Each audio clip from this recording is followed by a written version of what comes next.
पान खातु सुस्थ रुहतु एमती किसी कथा लेखाई आम देखी बालेश्वर चालुवा पल्लीश्री मेलार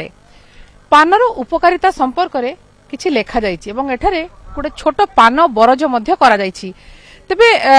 पान को जहाँकि जाको कहती पान खाइबा एक निशा किंतु जो पान चाषी मैंने एठारे आनिछंती समानकर कहिबा कथा पान निशा नुहे बरं पान स्वास्थ्य पई हेउछि उपकार अछि।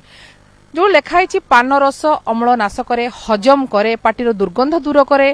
मधुमेह रोगर प्रतिरोधक मध्य अटे अंधारकरण दूर करे कुर्मी नाश करे कोलेस्ट्रोल को मध्य कंट्रोल करे श्वास को मध्य भल करे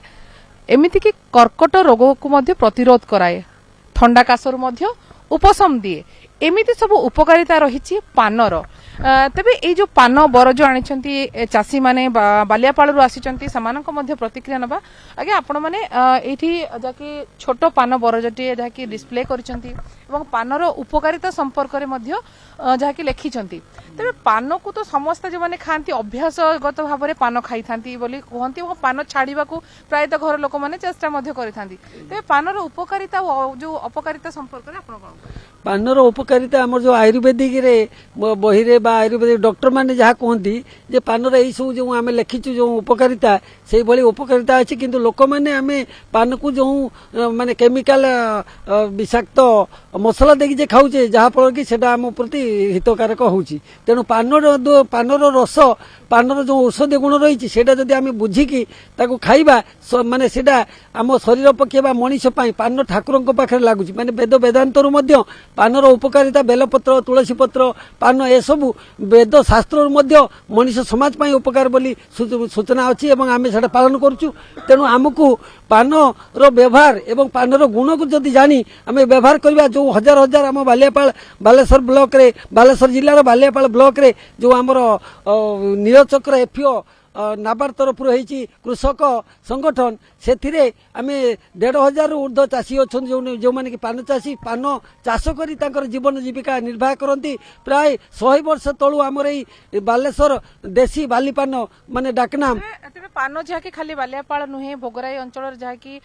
जो आम कहू स्वतंत्र रही बालेश्वर हूँ धान पान और मिनर अंचल तेरे ये जो पान केवल बालियापाड़ अंचल होची ना कौन कौन सब किसम पान रखी पान आमर विशेष करी आमर देशी बाली पान जोटा बालियापाड़ प्रसिद्ध पान ता सहित आमर चंद्रकणा रोची आउ जोटा कि बनराशि पान कहूचे यही भेराइटी आम बालियापाड़ अंचल रे होची आमर 7टा पंचायत समुद्र उपकूलवर्ती एरिया रे 7टा पंचायत रे मुख्यतः यही पान चाष को आम गुरुत्व दउचु एवं एइथरे माने अधिक अमल मध्य होची एही पान बॉम्बे दिल्ली बनारस एवं विभिन्न अंचल को आमर सफेद करवा पाचिबा माने हिट करिकी ताको पाचिबी बाहर को पठा पठाउछंती तो निहाती जो चाषी माने अछंती से माने चाष करूछन तो ए जो पान जो कहउछन बाली पान ए पान कोन संपूर्ण भाव में बाली रे चाष हुए आज्ञा मैडम ये पान सब बाली रे चाष हुए विशेष कर बाली रे कले पान टिके अधिक अमल होता है तो ये बर्तमान जो भाव में पान जहाँ छोट बरज करा कारण जो भाव में पान बरज पान चाष करा तार एठारे अविकल भाव में एक छोट पान बरज प्रस्तुत कराई तो एठारे किछि तार औषधीय गुण जहाँकि लेखा जाइछि एवं किभली भाव में पान को आउ अधिक आग को नहीं पारे से नहीं चाषी मैंने जहाँकि चिंता करुँच आपण मैंने जहाँकि कहते आपण मैंने बाली पान को जीआई टैग आपण मैंने हाँ जीआई टैग आम एप्लाय कर जीआई टैग लागू है नहीं आमर ये बालेश्वर जिलार देशी बाली पान जीआई टैग एप्लाय करिछु किंतु सेटा लागू एपर्यंत है नहीं एवं सरकार तरफ आमर साहाय्य सहानुभूति पान चाषी को जदि किछि किछि दिया जाता केमिति तांकर वर्ज पान वर्ज करी केमिति डेवलप करिवे तबे चाषी माने बहुत उपकृत होते एवं नीलचक्र एफओ द्वारा जो चाषी माने मेंबर होइचंती सेमाने चाहउचंती सेमाने आउरी कोट ना कोटी वैल्यू एडिशन हो बा पानरु आउ किछि अधिक जहा कि औषधीय गुण बा जहा किछि जदि अधिक हेइ परबो तबे सेमाने आहुरी लाभान्वित हेइ परबे तबे जो कुहा जाउछि पान खाइले शरीर को हित तबे हम जानिबा जे केउ पान खाइले शरीर को हित कारण जो बाजार रे जो मिलुछि विभिन्न प्रकार केमिकल युक्त पान मसला ता कोठ ना कोटी हम देह पई खराब तो एठी पान तयारी मध्ये चलीछि तो कोन कोन सब पान रे दिया जाउछि पछरे जहा को खाइबा द्वारा शरीर को हित बोली कहा जाय कोन कोन सब रहि पान मसला हमर पान रे प्रथमे चून दिया होछि तापरे सुपारी दिया होछि ता सथिरे जुआणी पान महुरी लवंग एवं अलैच सपुरकुचु धनिया एवं मिठा काठ एवं ଚମନବାର ଏଇ ସବୁ ଜିନିଷ ପାନରେ ଦିଆଯାଉଛି। କି ସାଦା ପାନ ରହିଛି। ଆଜ୍ଞା ମ୍ୟାଡ଼ାମ, ଏ ସବୁ ସାଧା ପାନ ରହିଛି। ଆୟୁର୍ବେଦିକ ପାଇଁ ଏଇ ଜିନିଷ ୟୁଜ୍ କଲେ ଯାହାକି ଦେହ ପାଇଁ କିଛି କ୍ଷତିକାରକ ହେବ ନାହିଁ।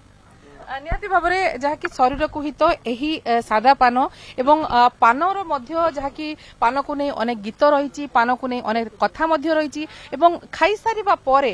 ପାନଟିଏ ଦେବାର ମଧ୍ୟ ଆମର ଅନେକ ପରମ୍ପରା ମଧ୍ୟ ରହିଛି। ମ୍ୟାଡାମ କଣ କହିବେ, ଏଠି ଆମେ ଦେଖୁଛନ୍ତି ଛୋଟ ପାନ ବରଜଟି ଅଛି, ଏଠାରେ ପାନର ଷ୍ଟଲଟିଏ ମଧ୍ୟ ଲାଗିଛି, ଆପଣ କଣ କହିବେ ପାନକୁ ନେଇକି? ଆକ୍ଚୁଆଲି ପାନ ଓଡ଼ିଶାର ସମସ୍ତେ ଆଜିକାଲି ପାନ ସମସ୍ତେ ଖାଉଛନ୍ତି। ଆଉ ଏମିତି ନାହିଁ କି କେହି ପାନ ଖାଉନାହାନ୍ତି। ପାନରେ ହଜମ ଶକ୍ତିଟା ବହୁତ କରାଉଛି। ସାଦା ପାନଟା ବହୁତ ଭଲ, କିନ୍ତୁ କଡ଼ା ପାନଟା ଆଜିକାଲି ପାଇଁ ଭଲ ନୁହେଁ। ଏତିକ ତ ନିହାତି ଭାବରେ ଯୋଉଭଳି ଭାବରେ କହୁଥିଲେ ଯେ ସାଦା ପାନ ଯୋଉ ପାନ ଆମ ଶରୀରକୁ ହିତ ଏବଂ ପାନ ରସ, ପାନ ଏବଂ ଚୂନର ରସ ପେଟକୁ ଗଲେ ମଧ୍ୟ ହଜମ ଶକ୍ତି ବଢାଇଥାଏ, ଯାହାକି ଆସିଡିଟି ମଧ୍ୟ କମେଇଥାଏ, ଯାହାକୁ କି ସେଇଥିପାଇଁ ଆୟୁର୍ବେଦିକ ଡାକ୍ତରମାନେ ଅନେକ ଔଷଧ ସହିତ ପାନ ରସକୁ ବ୍ୟବହାର କରିବା ପାଇଁ ମଧ୍ୟ ପରାମର୍ଶ ଦେଇଥାନ୍ତି। ତେବେ ଏହି ପଲ୍ଲୀଶ୍ରୀ ମେଳାରେ ଏକ ଯାହାକି ଛୋଟ ପାନ ବରଜଟିଏ ଯାହାକି ପ୍ରସ୍ତୁତ କରାଯାଇଛି ଏବଂ କିସମର ପାନ ମଧ୍ୟ ଏଠାରେ ଯାହାକି ଷ୍ଟଲ ଲଗାଯାଇଛି। ପାନକୁ କିଭଳି ଭାବରେ ଖାଇବେ ତାକୁ ନେଇକି ମଧ୍ୟ ପ୍ରଦର୍ଶନ କରାଯାଇଛି। ତେବେ ଯୋଉଭଳି ଭାବରେ ଚାଷୀ ଭାଇ ମାନେ ଆଶା ରଖିଛନ୍ତି, ଯେଉଁ ହଜାର ହଜାର ସଂଖ୍ୟାରେ ଯେଉଁ ରହିଛନ୍ତି ଚାଷୀ ଭାଇ ମାନେ ବାଲେଶ୍ୱର ପାନ ଚାଷ କରୁଛନ୍ତି ଏବଂ ପାନ ଚାଷ ସେମାନଙ୍କର କୌଳିକ ବୃତ୍ତି ମଧ୍ୟ କହିବାକୁ ଗଲେ ଅତ୍ୟୁକ୍ତି ହେବ ନାହିଁ, ତ ସେମାନେ ମଧ୍ୟ ଆଶା ରଖିଛନ୍ତି ଯଦି ସେମାନଙ୍କୁ ଆଉ କିଛି ନୂଆ ପ୍ରକାରର ଯାହାକି ଯେଉଁ ଭ୍ୟାଲ୍ୟୁ ଆଡେଡ୍ ପ୍ରଡକ୍ଟ ବା ସେମାନଙ୍କ ପାଇଁ କୌଣସି ତାଲିମ ମିଳନ୍ତା ପାନରୁ, ତାହେଲେ ସେମାନେ ଆଉ 2 ପଇସା ଅଧିକ ରୋଜଗାର କରିପାରନ୍ତି ଏବଂ ପାନ ଚାଷ ପ୍ରତି ଚାଷୀମାନଙ୍କର ଆହୁରି ଆଗ୍ରହ ବଢିଯାଆନ୍ତା। ବାଲେଶ୍ୱରରୁ କ୍ୟାମେରା ପର୍ସନ ଚିତ୍ତରଞ୍ଜନଙ୍କ ସହିତ ସୁମନା ପରିଡ଼ା, କନକ ନ୍ୟୁଜ।